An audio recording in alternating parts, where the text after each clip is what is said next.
નમસ્તે મિત્રો, આપ જોઈ રહ્યા છો ભારતીય જનસંદેશ સમાચાર। હું છું દિનેશ કુમાર બાબરિયા, ભાવનગર। નમસ્કાર દર્શક મિત્રો, નવા વિડીયો સાથે આપ સૌનું હાર્દિક સ્વાગત છે। હું છું સોલંકી દર્શના। આજરોજ પોલીસ સ્ટેશન પરિવાર દ્વારા એક ભાવસભર વિદાય કાર્યક્રમનું આયોજન કરવામાં આવ્યું હતું। પ્રાપ્ત વિગતો મુજબ શ્રી મૌસમ મહેતા સાહેબની ગત તારીખ 13/3/2026ના રોજ સિહોર ખાતે નિમણૂક કરવામાં આવી હતી।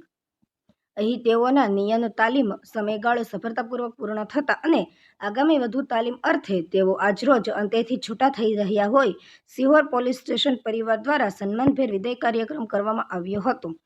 આ વિદાય સમારંભમાં ડીવાયએસપી શ્રી જે.એ. જદહિયા સાહેબ, સિહોર પોલીસ ઇન્સ્પેક્ટર શ્રી કે.એ. ગઢવી સાહેબ તથા સોનગઢ પોલીસ સ્ટેશનના પોલીસ ઇન્સ્પેક્ટર શ્રી દેસાઈ સાહેબ ખાસ ઉપસ્થિત રહ્યા હતા અને પ્રોબેશનરી એએસપી શ્રી મૌસમ મહેતા સાહેબની સરાહનીય કામગીરીની બિરાદરી હતી।